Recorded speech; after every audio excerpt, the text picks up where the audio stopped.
मध्य प्रदेश में 13 मई तक आंधी बारिश के साथ ओले गिरने का अनुमान है। मौसम विभाग ने 6 जिलों में ऑरेंज अलर्ट जारी कर दिया है और बताया जा रहा है कि पश्चिमी विक्षोभ और साइक्लोनिक सर्कुलेशन सिस्टम एक्टिव हुआ है, जिसकी वजह से नर्मदापुरम, बैतूल, छिंदवाड़ा, पांढुर्णा, सिवनी, मंडला, बालाघाट में बारिश और ओले की चेतावनी है।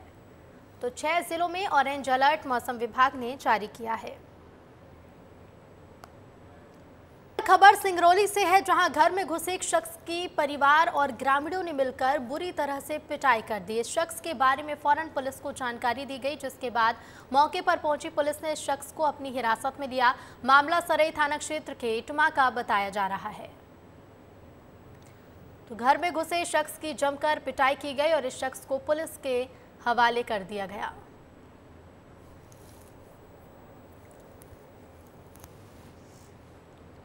अब खबर है अनूपपुर से, जहां इंदिरा गांधी राष्ट्रीय जनजाति विश्वविद्यालय अमरकंटक में आधी रात को छात्रों ने बिजली पानी को लेकर कुलपति निवास का घेराव किया। बिजली पानी की समस्या से जूझते हुए लगातार छात्रों के प्रदर्शन का आज दूसरा दिन है। छात्रों को हॉस्टल में बिजली और पानी नहीं मिल पा रहा और इसी को लेकर छात्रों में नाराजगी भी है। छात्र लगातार इस मसले को लेकर प्रदर्शन कर रहे हैं। आपको बता दें कि इंदिरा गांधी राष्ट्रीय जनजाति विश्वविद्यालय अमरकंटक हमेशा से अपनी कार्य प्रणाली को लेकर सुर्खियां बटोरता रहता है। कभी खाने को लेकर, कभी बस को लेकर, तो कभी बिजली पानी की समस्या को लेकर यहां पढ़ने वाले छात्रों को समस्याओं का सामना करना पड़ता है।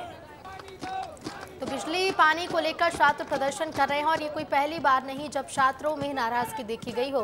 अक्सर छात्र व्यवस्थाओं को लेकर नाराज दिखाई देते हैं और इस बार छात्रों ने कुलपति निवास का घेराव कर जमकर प्रदर्शन किया।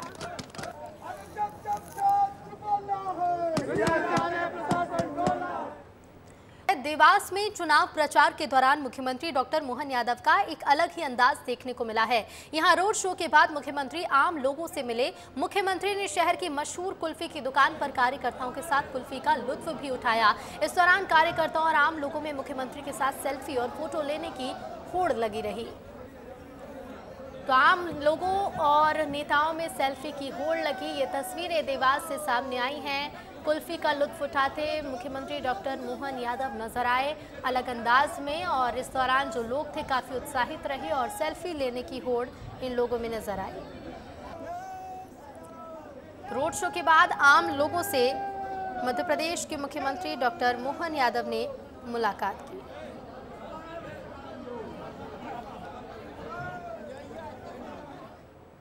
कांग्रेस उम्मीदवार कांतिलाल भूरिया के बयान को लेकर सियासी बवाल मचा हुआ है। अब बीजेपी की सांसद माया नारोलिया ने कांग्रेस नेताओं पर आए दिन महिलाओं के लिए अमर्यादित भाषा का इस्तेमाल करने का आरोप लगाया है। माया नारोलिया ने कहा कि बीजेपी आधी आबादी पर इस अमर्यादित का विरोध करती है और इसका जवाब महिला शक्ति कांग्रेस को जरूर देगी। कांग्रेस के नेता कांतिलाल भूरिया ने कहा है कि कांग्रेस के घोषणा पत्र में महिलाओं को 1 लाख रुपया देने का प्रावधान है।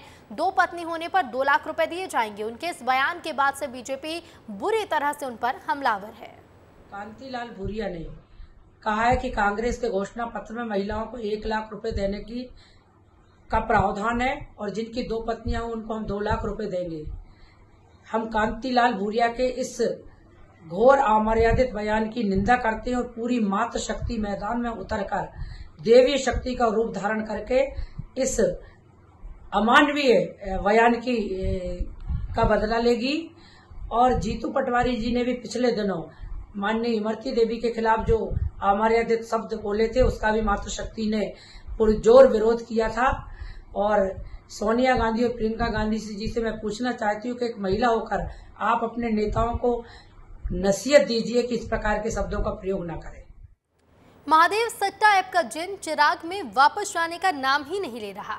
एक बार फिर ईओडब्ल्यू ने छत्तीसगढ़ में 29 जगहों पर छापे मारे और इस छापे में ईओडब्ल्यू को महादेव ऐप से संबंधित इलेक्ट्रॉनिक उपकरण, संपत्तियों से संबंधित दस्तावेज, हवाला से संबंधित पर्चियां, बैंकों से संबंधित कागजात और संदेहास्पद दस्तावेज बरामद हुए। छापे के तार छत्तीसगढ़ के किन बड़े लोगों से जुड़ रहे हैं, इस रिपोर्ट में देखिए।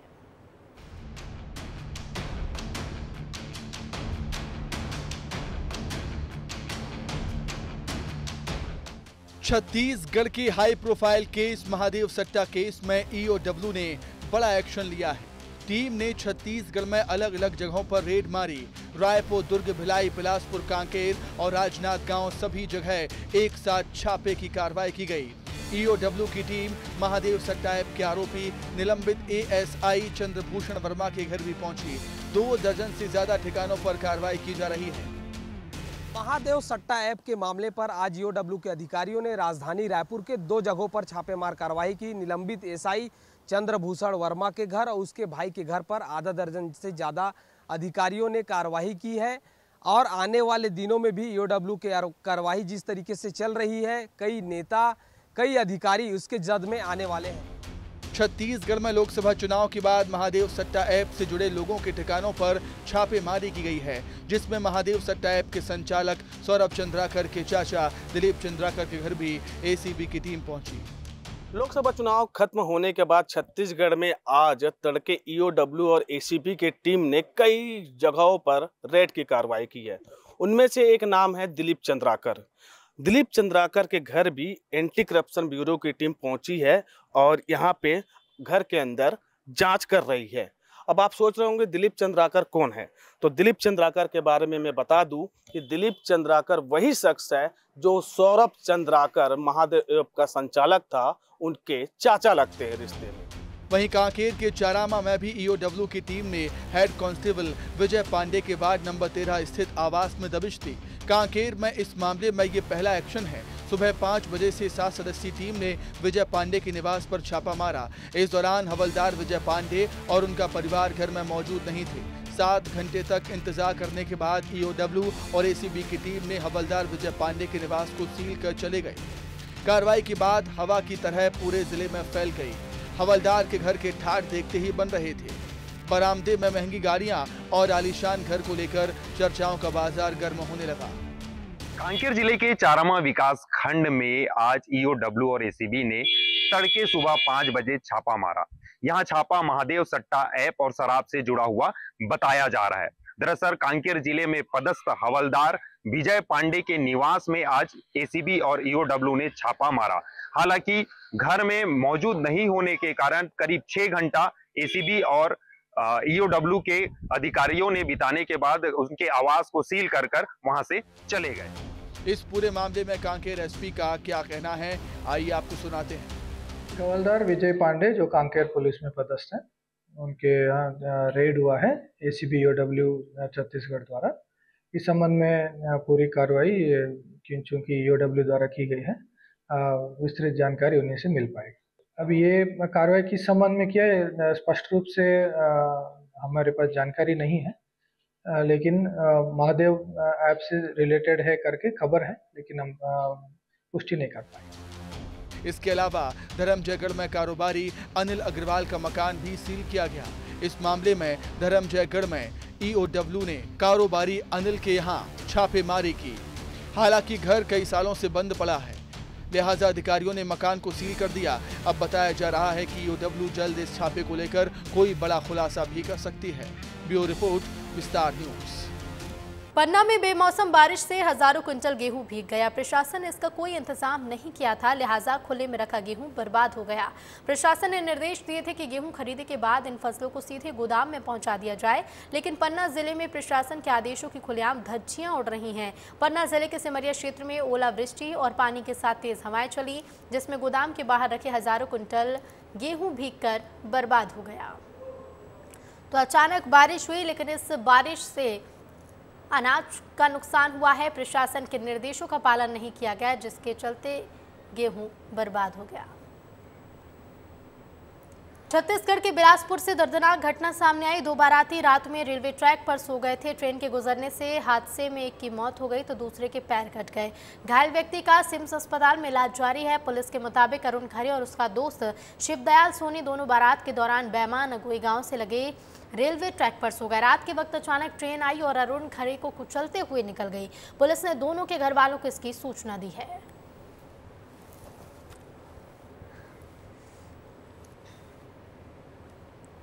बैतूल लोकसभा में आज पुनर्मतदान हो रहा है। 4 पोलिंग बूथ पर दोबारा वोटिंग कराई जा रही है और बैतूल में 7 मई को मतदान हो चुका है, लेकिन मतदान दल को लेकर आ रही बस में आग लगने की वजह से 4 मतदान केंद्र की ईवीएम जल गई थी, जिसके बाद इन 4 जगहों पर फिर से मतदान कराया जा रहा है।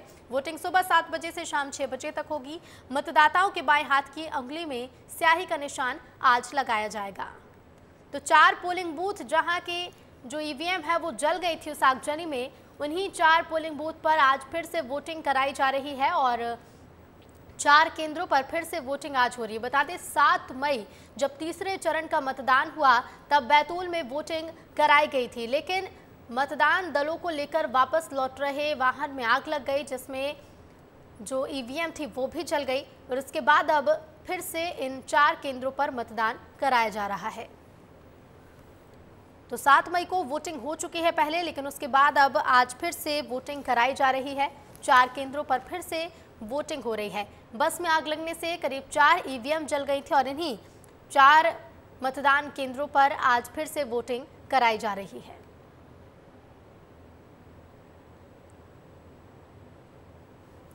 तो बता दें वोटिंग सुबह 7 बजे से शुरू हो चुकी है, शाम 6 बजे तक मतदान होगा और मतदाताओं के बाएं हाथ की उंगली में स्याही का निशान लगाया जाएगा।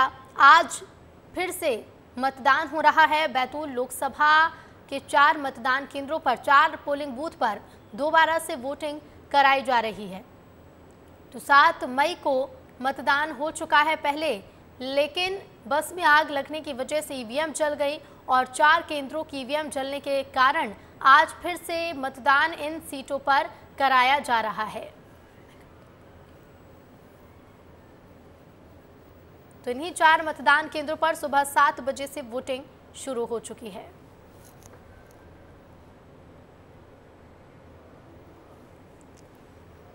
और इधर उत्तराखंड की 4 धाम यात्रा आज से शुरू हो गई है। केदारनाथ के कपाट सुबह 6:55 पर खोले गए। सीएम पुष्कर सिंह धामी भी अपनी पत्नी के साथ दर्शन के लिए पहुंचे।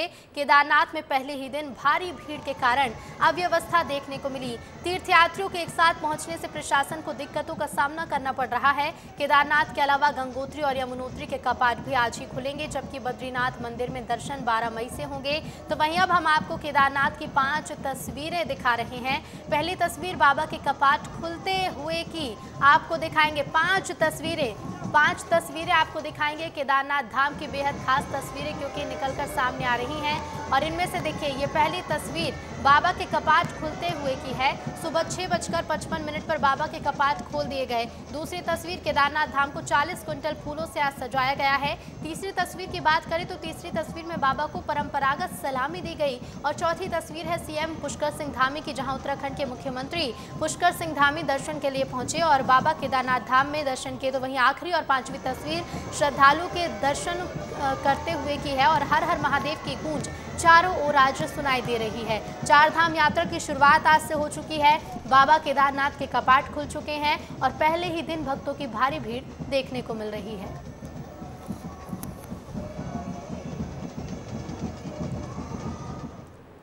तय मुहूर्त के मुताबिक विधि विधान और धार्मिक परंपरा के अनुसार केदारनाथ धाम के कपाट खुल गए। केदारनाथ रावल भीमा शंकर, मुख्य पुजारी शिव शंकर और प्रशासन BKTC अधिकारी और हकूधारियों के साथ स्थानीय लोगों और श्रद्धालुओं की मौजूदगी में ये कपाट खुले हैं, जिसके बाद भक्तों को बाबा के दर्शन हो रहे हैं।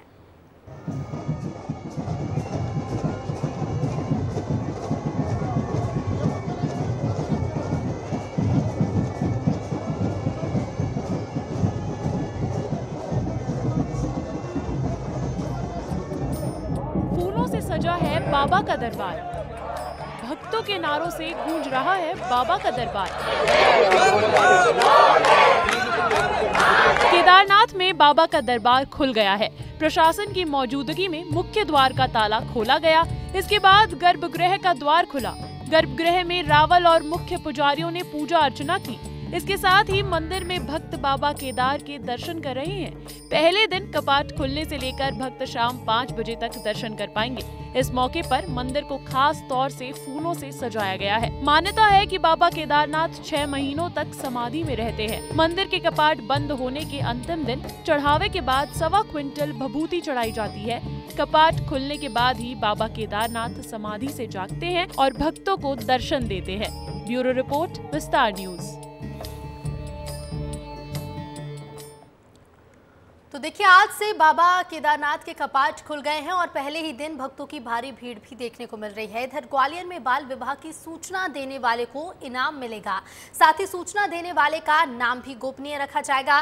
कलेक्टर रुचिका सिंह चौहान ने बाल विवाह रोकने के लिए ये कदम उठाया है। कलेक्टर ने एसडीएम की अध्यक्षता में एक दल गठित किया जो बाल विवाह को रोकने के लिए काम करेगा। प्रशासन इन मामलों को लेकर सख्त भी है। विवाह में सहयोग करने वाले प्रिंटिंग प्रेस, हलवाई, धर्मगुरु, बैंड और टेंट वाले भी बाल विवाह अधिनियम के तहत दोषी माने जाएंगे। पिछले दिनों में कलेक्टर को बाल विवाह की सूचना मिली थी, जिसके बाद से प्रशासन सक्रिय है।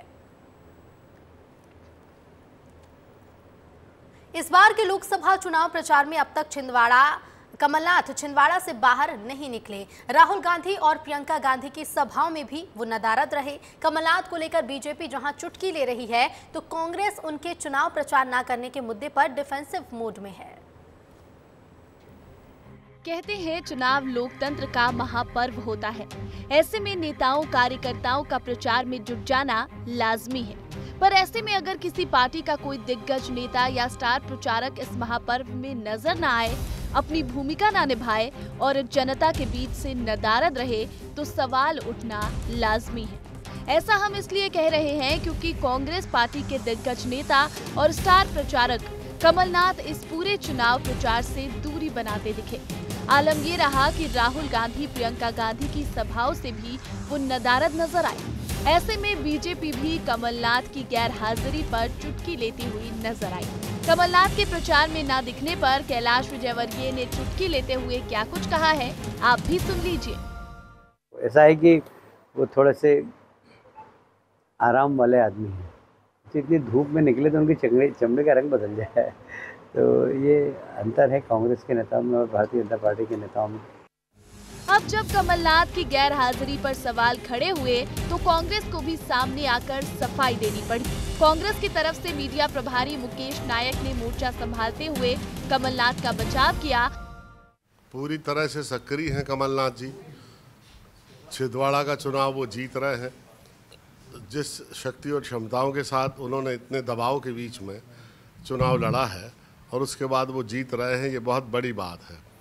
चुनाव के बाद उन्होंने बालाघाट, बैतूल और होशंगाबाद सीट पर प्रचार किया है। कौन कह रहा है कि वो प्रचार नहीं कर रहे हैं? भले ही बीजेपी हमलावर हो और कांग्रेस इस सब का बचाव करती नजर आ रही हो, पर ऐसे में कमलनाथ के चुनाव प्रचार से नदारद रहने पर जब वरिष्ठ पत्रकार पंकज मुकाती से उनकी राय जानी तो उनका कहना था, देखिए, जब कोई नेता अपना अस्तित्व मतलब संकट में देखता है और दूसरी बात उसके चेहरे का जो तेज है वो कम हो जाता है, तो वो थोड़ा इधर उधर मतलब सार्वजनिक जगह से जाने में बचता है। कमलनाथ के साथ 2 चीज़ें हुई है कि एक तो उनसे बिना इस्तीफा लिए जीतू पटवारी को प्रदेश कांग्रेस अध्यक्ष बना दिया गया, तो तभी से वे परेशान थे। उसके बाद उनको झटके पर झटके लगते गए। उनके जितने भी समर्थक मध्य प्रदेश कांग्रेस में थे वे पार्टी छोड़ चुके हैं। ऐसे में अब कमलनाथ किसी भी पब्लिक प्लेस पे जाने में या किसी प्रचार में जाने से किस मुंह से कांग्रेस के लिए वोट मांगेंगे? एक बात तो साफ है, कमलनाथ के पीसीसी चीफ के पद से इस्तीफा देने से पहले ही जीतू पटवारी को प्रदेशाध्यक्ष बनाना और विधानसभा के परिणामों के बाद कमलनाथ को एक के बाद एक झटके लगते रहना, मसलन उनके करीबी नेताओं का साथ छोड़ बीजेपी में शामिल हो जाना भी उनकी दूरी का एक खास कारण है। इसके साथ ही कमलनाथ के बीजेपी में जाने की खबरों और घटनाक्रमों के बाद गांधी परिवार से उनकी दूरी बढ़ती ही गई और यही कारण रहा कि छिंदवाड़ा में नकुलनाथ के प्रचार के लिए दिल्ली से किसी बड़े नेता की आमद होती नहीं दिखी। ऐसे में चुनावी प्रचार में कमलनाथ का नदारद रहना और उनकी सक्रियता का कम होना लाजमी ही था। जब से मध्य प्रदेश के कांग्रेस अध्यक्ष पद की कमान जीतू पटवारी के हाथों में आई है, तब से ही कमलनाथ की सक्रियता मध्य प्रदेश की राजनीति में कम हो गई है। चाहे कांग्रेस की बड़ी बड़ी मीटिंग्स हो या कांग्रेस की कोई बड़ी रैली, कमलनाथ कहीं पर भी ज़्यादा नजर नहीं आए। यहाँ तक कि खुद राहुल और प्रियंका गांधी की रैलियों में भी कमलनाथ नजर नहीं आए। लोकसभा चुनाव में स्टार प्रचारक होने के बावजूद भी कमलनाथ की सक्रियता के कम होने का खामियाजा कांग्रेस को कितना उठाना पड़ेगा, ये तो आने वाले चुनावी नतीजे ही बताएंगे। कैमरा पर्सन दीपक के साथ सूरज तिवारी, विस्तार न्यूज।